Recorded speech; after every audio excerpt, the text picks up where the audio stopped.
Peter Navarro now facing 2 attempts against him from the Department of Justice. We've got 1 criminal prosecution for contempt of Congress. We have another now lawsuit that was filed to seek to get control over his ProtonMail account. You see Peter Navarro is here. Several things we're going to cover. First, we're going to look at a civil demand and go through what that means and what that involves.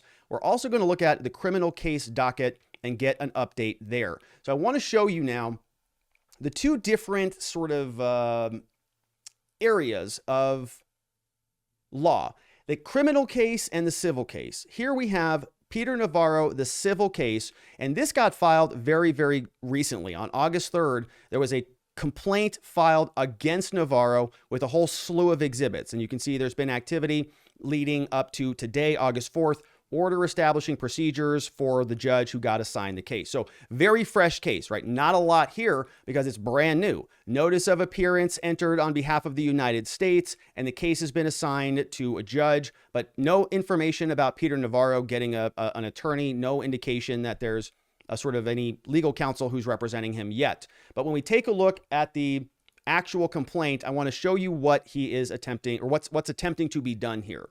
So this is the lawsuit that was filed. It is a civil case you see here, 13 pages long, filed August 3rd, and it is United States of America, Peter Navarro. And it is a civil case, but it's about getting presidential records back under the custody of the United States government. So let's go through this. It says, Peter Navarro was employed at the White House when he was working for Trump from January 2017 to January 2021, Deputy Assistant, National Trade Council, and all of those things.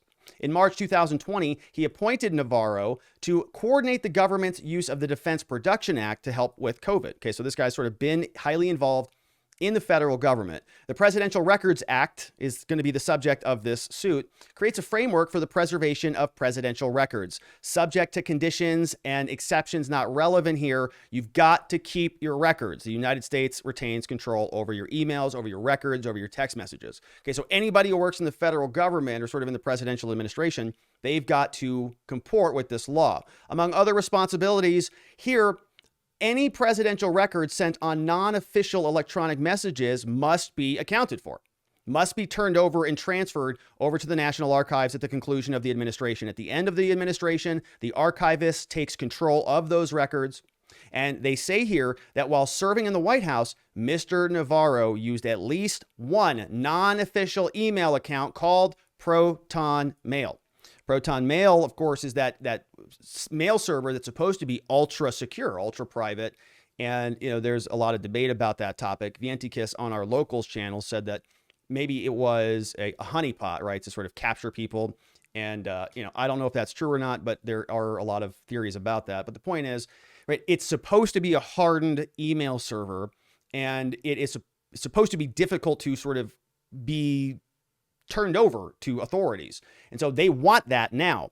Mr. Navarro did not copy each email with presidential records to his official government email account. And following the end of the Trump administration, the DOJ says the general counsel of the archives tried to contact Navarro to get his compliance with this rule. Prior to filing the suit to avoid litigation, we sent many notices to Navarro saying that you have to turn this stuff over to us. All of that has proven to be unsuccessful. Now they say Navarro is wrongfully retaining those records. The wrongful retention is in violation of the law, and they're asking the court, order Mr. Navarro to transmit those records over to the United States. They're saying those are our records. We're the National Archive. The law says that those become ours after the administration is over. He's sent emails that are not in our possession. Judge, order him to give those to us. Award other relief that the court deems appropriate. So we've got some of the standard stuff here. The different parties are involved. We already know who Mr. Navarro is. We already know who the United States is, of course, the government. The Presidential Records Act, this is the law that details why Peter Navarro must send this stuff over, according to them. They have some factual background for us. February 2017, the White House counsel's office issued a memo about non-official email accounts, and we'll take a look at that in a minute. Navarro served as the deputy assistant to the president in many different roles. He used at least one non-official email during the subcommittee with the coronavirus. And through the subcommittee's work, the archivist became aware of the use of the non-official email account. Okay, so let me show you a little bit about this. Let's poke around some of the exhibits. So now, here is that exhibit that they referenced. Okay, so Peter Navarro is working in the Trump White House right now. It's February 22nd, 2017, so rewind the clock. They come in. President Trump's counsel to the president, Don McGahn, sends this out. Trump's in office now, right? And he says, hey, remind all people here, we've got the Presidential Records Act. What are the Records Act? It says anything that your emails, paper records and electronic records, it says you are required to conduct all work-related communications on your official email account. That's Executive Office of the Presidency. Okay, so they filed this as an exhibit, and they say that all of this was disclosed over to Mr. Navarro. So Mr. Navarro now gets this copy, and through the work on that committee, they see this email. So this is the sort of exhibit 2 that they filed in addition to this suit. They said here that we got this email from this guy, Stephen Hatfill. And I think that, no, it's not this guy, but this is the email from Stephen Hatfill. And look, it says to Peter Navarro at ProtonMail.com. So they're looking at the header of the email and they say, oh, there it is. There's your email. It doesn't look like, at the White House, right? Or EOP or anything like that. It says ProtonMail.com. That's not an official archival email. Therefore, you're using an email and it doesn't look like you copied anything anywhere else.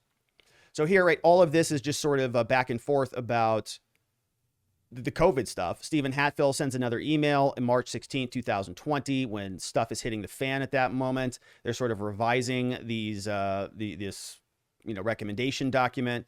More documents from Stephen Hatfill. And this is a big document, right? 20 pages long. And it's just sort of a bunch of emails back and forth from Peter Navarro's Proton address. Here we see that back on December 16, 2021, now the administration has changed powers. Trump and Peter Navarro, they're out, and the Biden White House has taken over. So we have a letter who comes over from the National Archives. It says, Dear Mr. Navarro, I'm here on behalf of NARA, the National Archives. It's come to our attention that you had a ProtonMail.com address, and the Select Committee posted multiple examples from emails, right? The committee's going out there, and they're finding other people who sent emails to Peter Navarro, and they're saying, where'd that email come from? Oh, ProtonMail. What's he in violation of? Well, the National Archives laws, the Presidential Records Act. And so they send that all over to the DOJ. The DOJ is now filing suit in order to get those emails, to bring them back in within the purview of the National Archives. We have conducted a search of the White House emails that NARA received at the end of the Trump administration, and we have no record of you forwarding any emails from your ProtonMail account. There are also multiple instances where you sent emails from your personal account to other employees, but did not copy your account. So you're required to do that. And so give it all over to us. This comes from Gary M. Stern, White House counsel. And Mr. Navarro, of course, did not do that. NARA's counsel wrote a letter, and we just read that. Stern explained that we tried to find the stuff and we couldn't. And they sent a number of other letters. Now, Navarro did not respond to the letter. The COO of the National Archives, this guy is William Bosanko. He says, I'm currently the COO for the National Archives. And I know that we've been trying to get Navarro's Proton emails, and he has not responded. And we sent all of these emails, and he has not returned anything, and he's not complied, right? None of the property has been returned. So the complaint continues. Then on June 1st, this year, 2022, now that we know they've been trying to get all this stuff back, Navarro writes a letter, is written a letter from the DOJ, and that is this final letter. It's here. Okay, June 1, just over 2 months ago. Mr. Navarro, you conducted official business as an advisor to President Trump, and you used a private email account. Presidential Record Act says that's illegal. We have been authorized to file a civil action against you in the U.S. District Court to recover our wrongfully withheld records.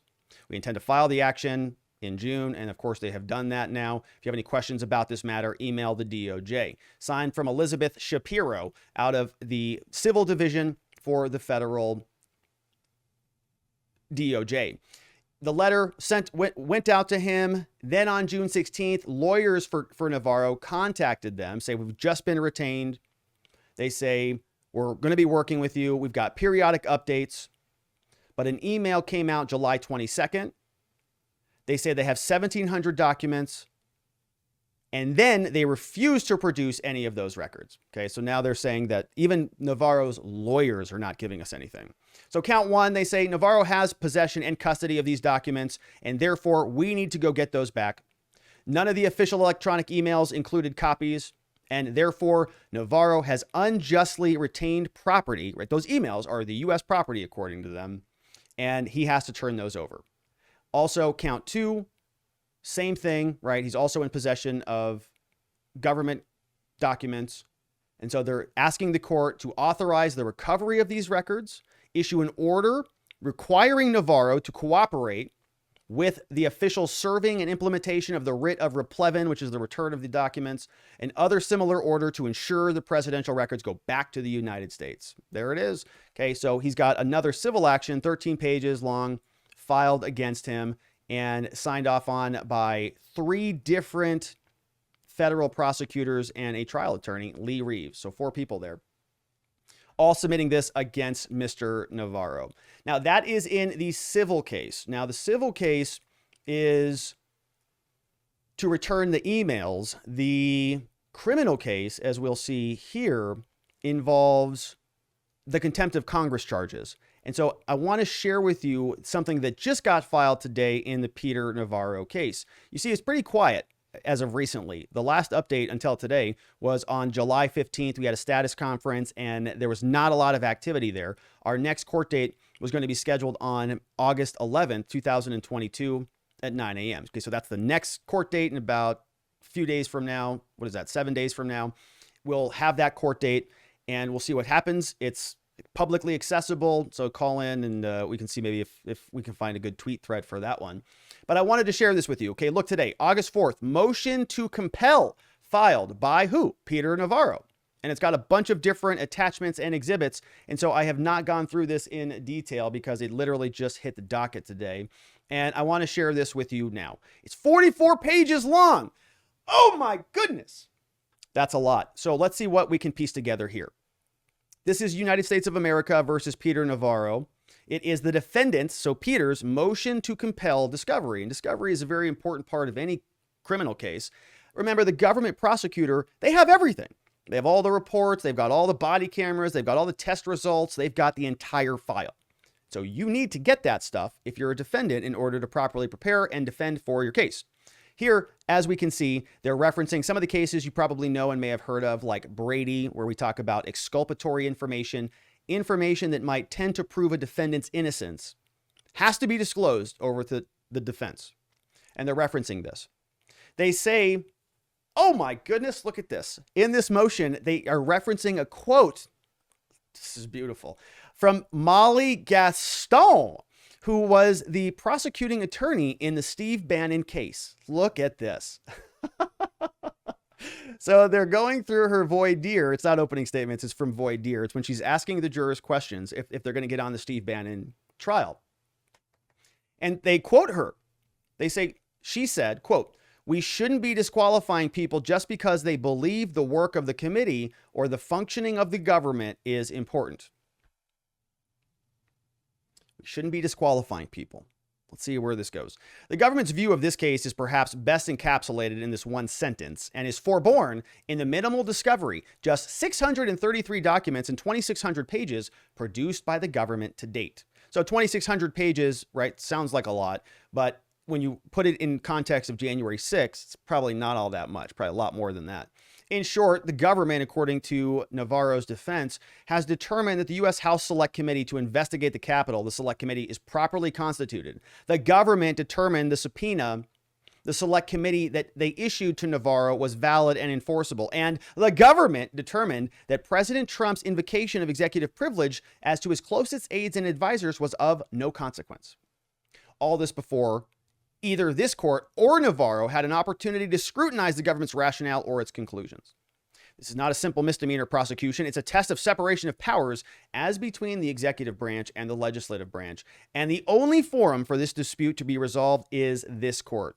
The prosecution of Navarro cannot stand if both the U.S. Congress and the U.S. DOJ have failed to follow every procedural process to which he is entitled under the law. Okay, so this is going to be a due process argument, right? That the two things: due process and a separation of powers argument. Due process saying that, okay, look, if you want to prosecute anybody in this country, you got to follow criminal procedure, because the base layer that we have in the United States is the Constitution, and you can't dip below those protections. And we've codified through our case law. It's not codified. It's precedent and case law.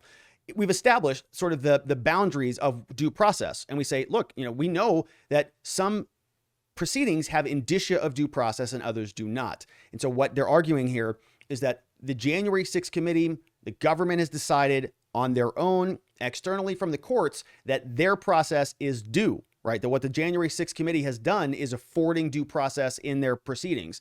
And that has not happened, in my opinion, because it's not adversarial. There's no adversarial process at all. So they're trying to make that argument that it's invalid on that basis. Now, there's a lot of procedural history here. We're going to fast forward through this. And I really want to see sort of what they are. Look, okay, so lots of redactions here. Big blocks there. Discovery principles, argument. Let's take a quick look at the argument. Given the allegations in the indictment and applicable law, the government is required to search for additional sources of potentially discoverable information and provide it to Navarro. Instead, here, the government has apparently deliberately shielded itself from the knowledge of information that would otherwise be pertinent to several defenses. Okay, so in other words, the government is just not looking under the mattress in certain rooms because they know if they lift up that mattress, they are not going to like what they find under there. Not going to like it at all. So they're just not looking. And Navarro is saying, look, if you've got some dirty, corrupt cops under that mattress, if you've got some information that might be exculpatory, you've got to lift it up and look. And they're saying the prosecutors are not doing that. So, right, this is a pretty hefty motion here. There's some redactions. Let's see what this is. Talking about Mr. Sue. Navarro received a letter and yeah. The government must provide information that is material. So it's pretty much a standard, motion to compel. There's some redactions in here. Let's see what they're asking for at the end as we scroll down to the bottom. The following specific additional requests listed in the defendant's letter to the government, all redacted. That's what we wanted. That's the highlight of the whole document. Darn it. They want these things. It's all redacted. Darn it. Okay, you can see here, redacted. So they want this thing, and they want that thing, and they want that thing, and they want that thing. They want the government to be compelled to give them all this stuff, but we don't know what it is. Darn it. Here, redacted. Another one, redacted. J, all warrants and subpoenas used by the government to obtain information in this case. Okay, well, that's good. And no details about those warrants, though. And then they also want all correspondence with the Justice Department and Jonathan Sue or anyone else in the White House counsel's office. Signed off on by John Rowley III, John Irving, both these guys out of D.C. And here's the certificate of service. But we don't get to see what they're actually demanding. Bummer. What? Disappointment. I attached that document. I was thinking, it's going to be juicy here. Now, here's a little bit of, some stuff, I guess. All documents that are favorable to the defense. Yeah, all documents and other evidence establishing the select committee was properly established pursuant to House 503. The prosecutors are going to respond to that, and they're just going to say, we don't have to give you that. It's not our obligation to prepare this for you. And I'm going to guess that some of this was already disclosed. So this is a pretty common battle that exists in criminal law, and we don't get to see sort of the details of those redacted requests, but you can imagine that there is some good stuff in there. And we have always been asking questions about January 6th and trying to figure out exactly what went on there. But as I mentioned, Peter Navarro will be back in court, and that's going to be taking place on August 11th, so just about a week away, for a status conference. and we'll see if there's anything substantive that happens there. So now Peter Navarro, 2 different cases that he's having to sort of field and fight against: a civil case to return the Proton emails and the criminal case with the status conference on August 11th. And we will, of course, continue to follow Peter Navarro and all of the other January 6 cases, and I hope you join us on that journey.